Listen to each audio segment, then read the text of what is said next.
కోయదొరా, మీ నోటి నుండి ఏం పలికినా అది జరుగుతుంది. అందుకని అమృతకి నాకు పెళ్ళవుతుందని ఆశీర్వదించండి.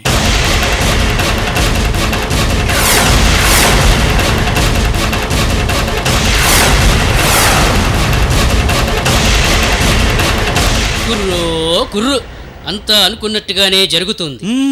అలా కాదు, మీరు నా పెళ్లి జరుగుతుంది అని గట్టిగా ఆశీర్వదించండి. దుష్టగ్రహాలన్నీ వీడికి మనువు కాదని గట్టిగా చెప్తున్నాయి. వీడేమో ఆశీర్వదించమని అడుగుతున్నాడు. ఎలా ఆశీర్వదించాలి? ఏంటి ఆలోచిస్తున్నారు? ఆశీర్వదించండి. జాతకాలు చెప్పడమే కానీ ఇంతవరకు ఎవరిని ఆశీర్వదించలేదు బాయ్. లేదు లేదు, మీ జాతకంలో బలం ఉంది. అలాగే మీ ఆశీర్వాదంలో కూడా అంతే బలం ఉంటుంది. అదేదో అంటారు కదా, కళ్యాణ ప్రాప్తిరస్తు అని ఒక్కసారి దీవించండి.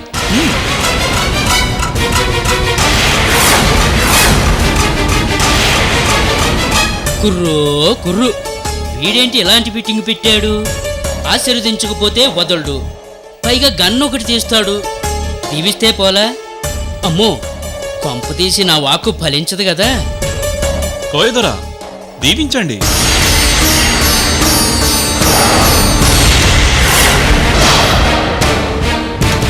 కుర్రో కుర్రు, అంబ పలుకు జగదంబ పలుకు, కంచి కామాక్షి పలుకు, మధుర మీనాక్షి పలుకు, బెజవాడ కనకదుర్గా పలుకు, పలుకమ్మా పలుకు.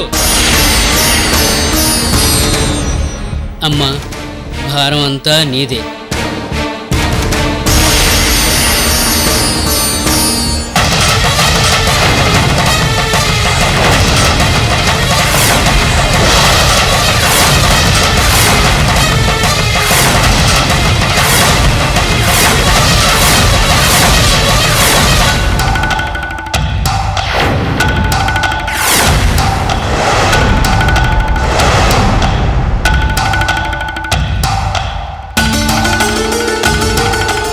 శీఘ్రమేవ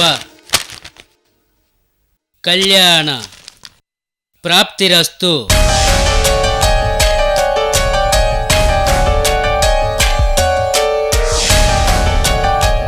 అంతా అమ్మవారి దయ. కోయదొరా, మీరు దీవించారంటే జరిగి తీరుతుంది. కుర్రో కుర్రు, నేనిక వెళ్తాను బాయ్. వెళ్ళండి.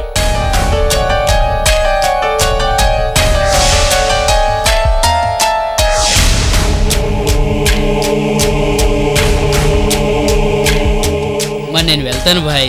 నా మనసు మారక ముందే వెళ్ళండి. అలాగే బాయ్.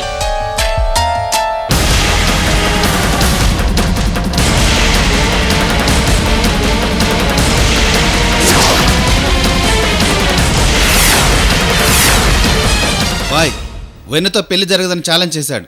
ఎల్లుండే పెళ్లి కదా, ఇక వీడితో పనేంటి? వేసేయమంటావా? వేసేయండి బాయ్.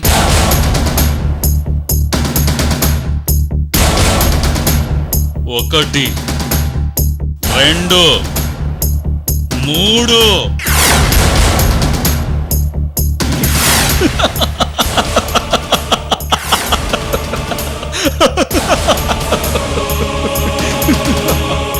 ఒకటి, 2, 3 అంటే 3 ముళ్ళు. నా అమృత డార్లింగ్కి 3 ముళ్ళు వేయబోతున్నాను సాగర్. చంపేస్తాననుకున్నావు కదూ? గుడిలో దాక్కున్న అమృత డార్లింగ్ ని కాపాడటం కోసం వైజాగ్ నుండొచ్చావు. స్నేహితురాలికి సాయం చెయ్యాలనుకున్నావు, అడ్డంగా మాకు దొరికిపోయావు. అమృత నాకు దొరకదన్నావు, పెళ్లి కాదు అన్నావు. కానీ తను దొరికింది, పెళ్లి కూడా అవుతోంది. ఈ పెళ్లికి పెళ్లి పెద్దవి నువ్వే సాగర్. రే బాలు, బాయ్, పెళ్లి పెద్దకి బట్టలు పెట్టాలి, ఇటివరా. ఇదిగో బాయ్. తీసుకో సాగర్.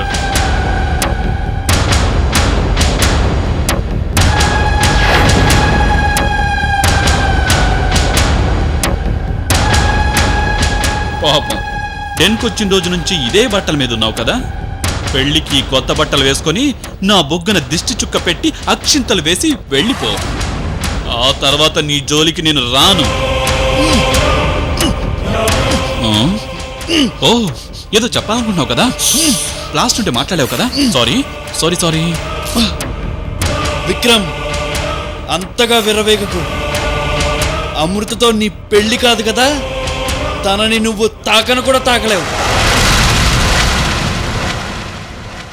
వీడెవడ్రా బాబు సిచ్యువేషన్ అర్థం చేసుకోకుండా ఇలా మాట్లాడతాడు? చూడు సాగర్, నిన్ను చంపాలంటే చీమను చంపినంతసేపు పట్టదురా. అనవసరంగా నిన్ను చంపి నా పెళ్లి చెడగొట్టుకోలేనే. అరే, అసలు ఈ ప్లాస్టర్ తీయబట్టే కదా నువ్వు ఇలా మాట్లాడుతున్నావు, నాకు బీపీ పెరిగిపోతుంది. అసలు ఈ ప్లాస్టర్ వేశాననుకో, నువ్వు ఇలా మాట్లాడవు, నాకు బీపీ కూడా రాదు. నువ్వు కూల్గా ఉంటావు, నేను కూడా కూల్గా ఉంటాను. అందుకే నీకు ఈ ప్లాస్టర్ వేసేస్తానే. అదే రే సాగర్, ఎల్లుండి నా పెళ్లి.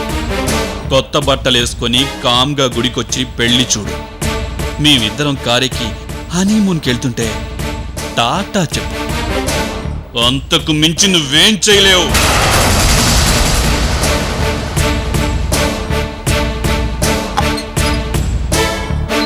నువ్వేం చెయ్యలేవు.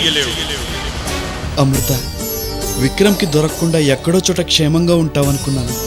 కానీ మీ నాన్నను అడ్డం పెట్టుకుని ఈ దుర్మార్గుడు ఆడుతున్న నాటకానికి లొంగిపోయావు. మీ నాన్న మీద నీకున్న ప్రేమే నీ స్థితికి తీసుకొచ్చింది. ఇప్పుడు నిన్నెలా కాపాడుకోవాలి?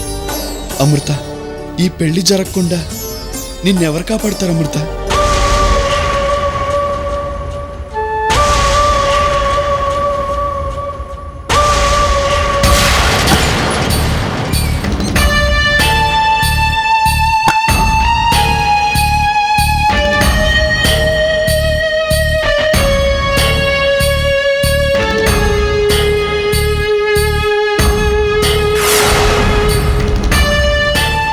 నమస్కారం కృష్ణమూర్తి గారు. రే బాలు, బాయ్. కట్లిప్పు.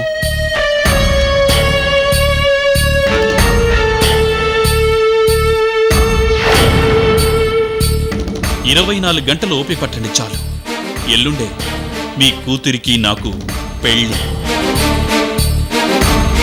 కాళ్ళు కడిగి కన్యాదానం చేయాల్సిన మామగారు పెళ్లి రోజు ఇలా ఉంటే ఎలా? ఎలాగూ బట్టలు పెట్టాలి కదా, అందుకే మీకోసం అని తెచ్చాను. తీసుకోండి తీసుకోండి మామగారు. అరే తీసుకోమంటున్నాను కదా.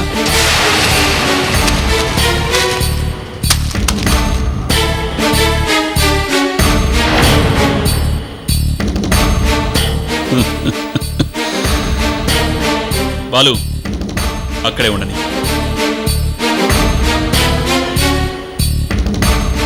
చూడు, నువ్వు విసిరి కొట్టినా పెళ్లి రోజు నీ చేతులు కట్టి మరీ తొడిగిస్తాను.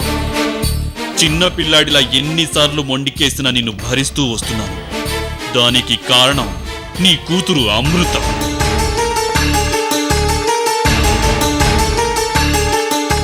లేకపోతే ఈ పాటికి నిన్ను చంపేసేవాణ్ణి. నీ కూతురు ప్రాణభిక్ష వల్లే నువ్వు బతికిపోతున్నావు. ఫైనల్గా పెళ్లి దగ్గర పడింది. కాళ్ళు కడిగి కన్యాదానం చేయటం ఒక్కటే మిగిలి ఉంది.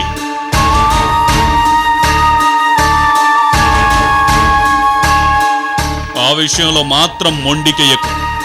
ఒకవేళ మొండికేసావనుకో, ఇప్పటి నుండే నీ చేత కాళ్ళు కడిగించుకునే కార్యక్రమం మొదలు పెడతాను.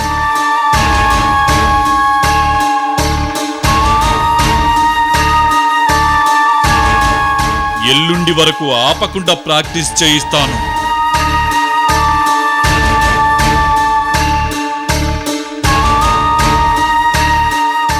చెయ్యలేక సిగ్గుతో చచ్చిపోతావు.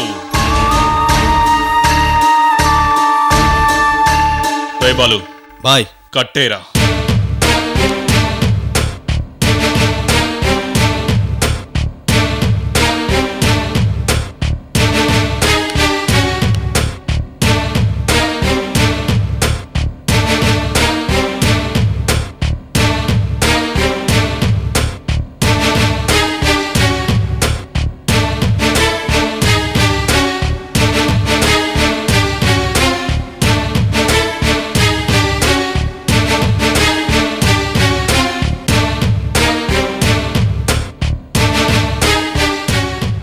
బాలు, బాయ్.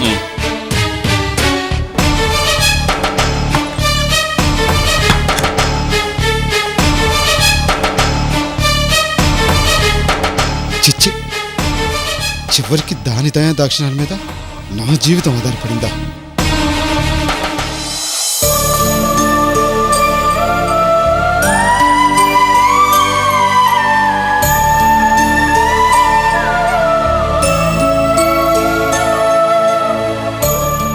అది కాదు అమృత. నువ్వెన్ని చెప్పినా నా నిర్ణయంలో మార్పు లేదు.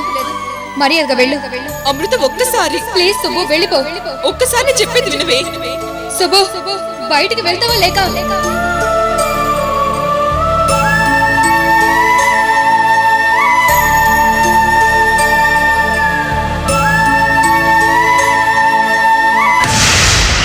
నందిని, నువ్వు మీ అక్క పెళ్లి కాదని ఇక్కడే ఉంటే అది నీ ఇష్టం.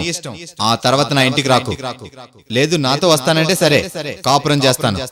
నేను బయటే ఉంటాను. ఏ విషయం తేల్చుకొని రా.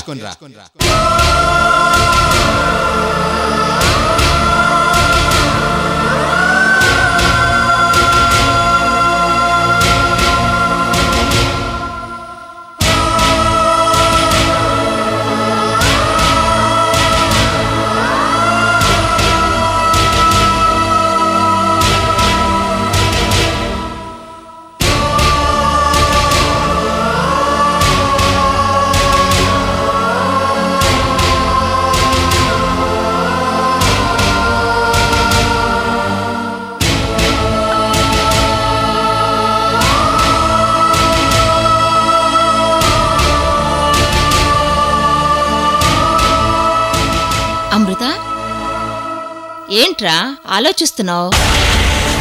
ఏమీ లేదమ్మా. లేదురా, నువ్వేదో ఆలోచిస్తున్నావు. ఏంటది? విక్రమ్ దగ్గరికి వెళ్ళడానికి ఇంకా ఆఖరి 2 రోజులే ఉన్నాయి.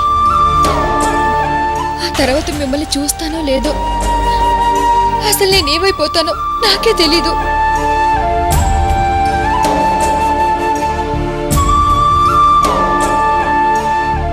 ఈ సమయంలో చెల్లి కానీ, నాకు ఇష్టమైన స్నేహితురాలు సుబ్బలక్ష్మి కానీ తోడుగా ఉంటే బాగుండేదమ్మా.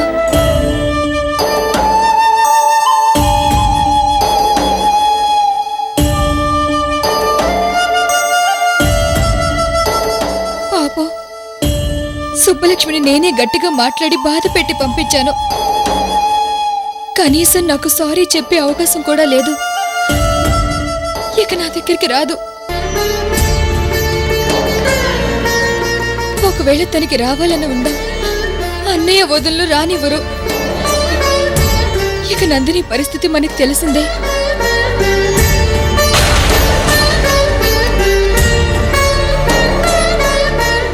ఏంటమ్మా వెళ్ళిపోతున్నా? అమృత, ఈ పరిస్థితుల్లో నిన్నెలా ఓదార్చాలో, నీకెలా సమాధానం చెప్పాలో నాకు తెలియడం లేదు.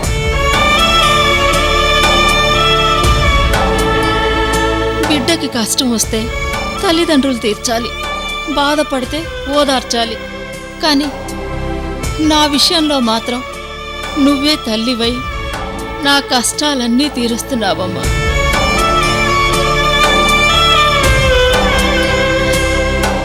అమ్మా. అవునమ్మా, నీ మనసు పడే బాధ నాకు అర్థమైంది. కానీ నందినిని కానీ సుబ్బలక్ష్మిని కానీ ఇక్కడికి పిలుచుకురావడం నా వల్ల కాదమ్మా. ఈ కూతురి చిన్న కోరిక కూడా తీర్చలేని నిస్సహాయరాలునమ్మా.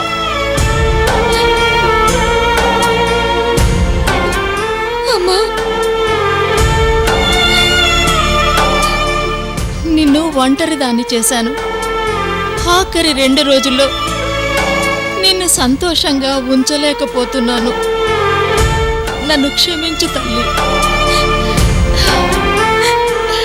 అమ్మా.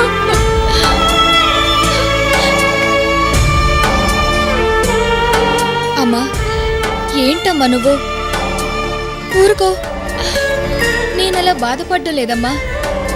నాన్న తిరిగి ఇంటికొచ్చాక నిన్ను నందినిని చూసి ఎంతో సంతోషపడతారు. అమృత, అవునమ్మా, అలాగే నాన్నని చూసి మీరు ఎంతో ఆనందపడతారు. అది నేను ఇప్పుడే తలుచుకుని మనసు తేలిక చేసుకుంటున్నానమ్మా.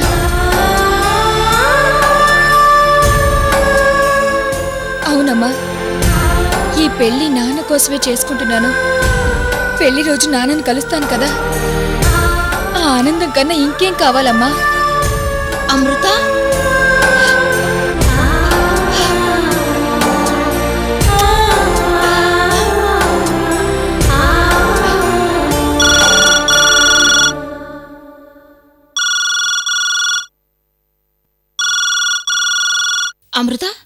పాలు తాగురా. తర్వాత తాగుతానమ్మా. ముందు ఫోన్ ఎవరో చూద్దాం పదమ్మా.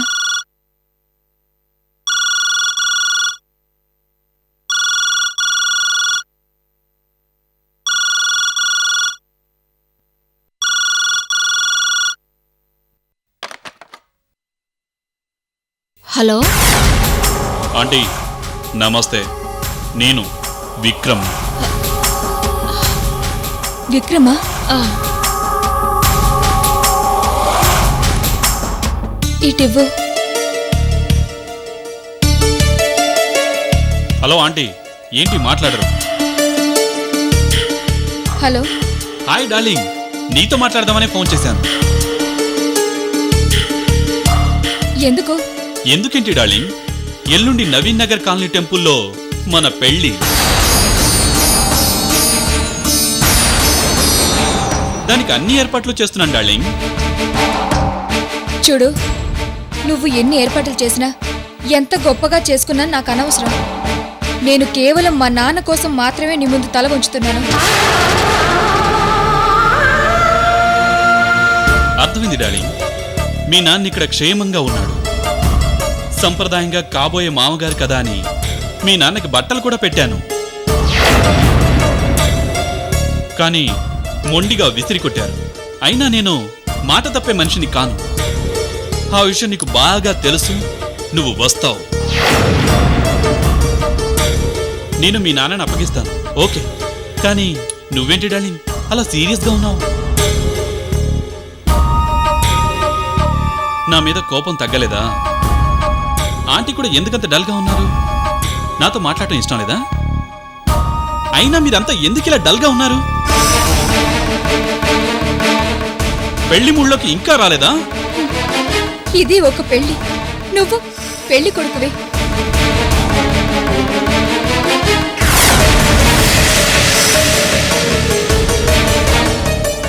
డార్లింగ్, ఎంత మాటన్నావు? అసలు పెళ్ళంటే ఏంటో తెలుసా నీకు? తెలుసు డార్లింగ్. నీకు తెలీదు. అసలు ఆడపిల్ల పెళ్లి కోసం ఎన్ని కలలు కంటుందో నీకేం తెలుసు? ఎవరైనా ప్రేమించి పెళ్లి చేసుకుంటారు, లేకపోతే పెద్దల అంగీకారంతో పెళ్లి చేసుకుంటారు. కానీ నువ్వు మా నాన్నని చంపుతానని నన్ను బెదిరించి పెళ్లి చేసుకుంటున్నా.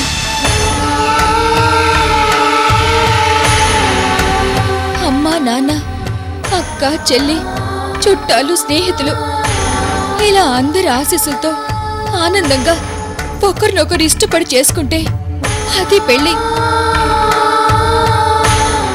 మంగళ వాయిద్యాలు, వేద మంత్రాలు మధ్య ఇష్టంతో తల వంచుకుని ఆడది తాళి కట్టించుకుంటే అది పెద్దలు చేసిన పెళ్లి.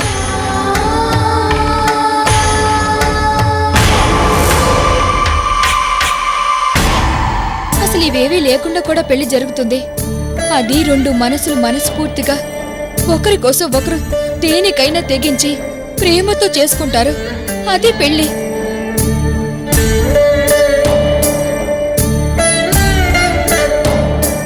మా నాన్నకేమవుతుందోనని క్షణక్షణం భయపడుతూ మా అమ్మ కన్నీళ్లతో నా కళ్ళ ముందు కనిపిస్తుంది.